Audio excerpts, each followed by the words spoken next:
So I guess while we're still on the topic of big family meals, there's more, isn't there? I get a lot of, I can't hack this type of comments, emails from everybody, clients, parents as well, of people with anorexia. But here's another one that comes up a lot. Handling comments from people, like distant family or relatives that you don't see very often, about food, or sometimes even about your recovery status. So it's just kind of not people that are necessarily, the people that you see once or twice a year at Christmas or something like that, or at some big family wedding or something. And you've got the ones that say stuff like, "Oh, you're looking well," or "Oh, so you're eating now, fabulous," or "Oh, you're eating." I think the other one that I think can be difficult around this time of year when you've got that big Christmas dinner is, like your great Aunt Hilda, who will sit there piling mounds of mashed potato on her plate the whole time saying, "Oh well, diet starts tomorrow, doesn't it?" Or your Uncle Dave, who will make some comment like, "Shouldn't be eating that at your age, should you?" When you pile sausages onto your plate or something like that, or "Girls don't eat that type of food, leave that stuff for the men." Or your very sweet but misguided grandmother who, as she sees you piling gravy onto your plate, leans across very sweetly and goes, "There's an awful lot of fat in that, don't you, dear?" I've had one like that before. It wasn't actually at Christmas. We were at the local pub and I was in recovery, and I was working myself up to eating more fat. As some of you may know, fat was my biggest fear food of all foods. Anything with fat in it was terrifying for me. And in recovery, I ate a pretty high fat diet. That's what my body needed after years of not having enough of it. And I was in the pub and I ordered it was something like a bacon and Stilton baguette. And a very well-meaning, I think, person sort of leant across and said, "Oh, there's a lot of fat in that, dear. Are you sure that's what you want?" After 12 years of trying to work myself up to order something like a bacon and Stilton baguette, that's the last type of comment that I needed. I kept my order though, and I ate it, and it was delicious. So yeah. But most of all, I think it's the sort of comments from other people about their own selves that tend to derail some of us. So just like that great Aunt Hilda piling potatoes onto a plate and saying something like, "Oh, diet starts tomorrow. We all know that we shouldn't eat this much." And you're sort of sitting there going like, "What are you talking about? So I do have to restrict? Restriction is normal?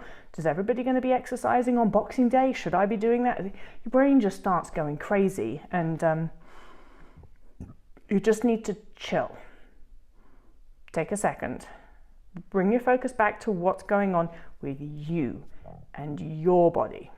Not great Aunt Hilda's body, not her head, not her thoughts, not her insecurities. Focus on your truth, which is whatever your truth is. For me, it was usually, I need to eat more food and rest. And I need to not allow what other people are doing with their bodies to affect what I do with mine. So, great Aunt Hilda can go on as many diets in the new year as she wants. That doesn't affect my body or my life. And for some reason, when you have anorexia, that's really, really difficult to not get up in everybody else's business. Someone else is going running on Boxing Day, so therefore I have to. Or someone else is going on a diet like an idiot, so therefore I've got to be an idiot as well and go on a diet. You don't have to do any of those things. You focus on what's true for your body. I'm guessing, if you're watching this YouTube channel, what's true for your body is that you need to eat a lot more food and rest, right? There's your Auntie Vivian that just thinks that you're into health and fitness and therefore want to know everything about everybody that she knows who's on a diet. "Oh, did you know that my friend Felicity, she started Weight Watchers the other day. What do you think about Weight Watchers? Do you think it's any good? Do you think it will work for me? Oh, and then there's her husband Dave, and he's taken up running. Did you know? You used to run, didn't you? Are you still running, dear? Do you still like running?" No, I had to give that up actually, because it almost killed me. But carry on, keep on telling me about your friends who've taken up running. I'm interested. And then there's your Uncle Jeff, who starts making comments like, well, it's a good job I went running this morning. Yeah, did a good 10k me to prepare for this dinner. At least I deserve it. Or you've got your younger cousins that are sitting there saying to each other, oh, we shouldn't be eating this much, should we? Do you want to go run tomorrow? I've got to run all this off, I'm going to put on so much weight if I eat all this over Christmas. Give me strength.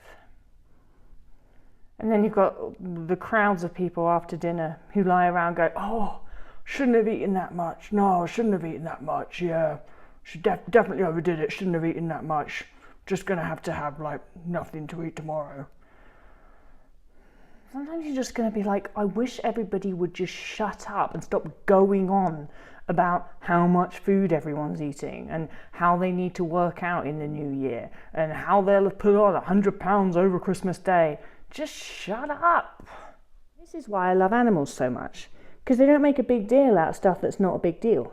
Stinky, are you going to go running after Christmas dinner? Stinky, are you worried about putting on weight over Christmas, Stinky?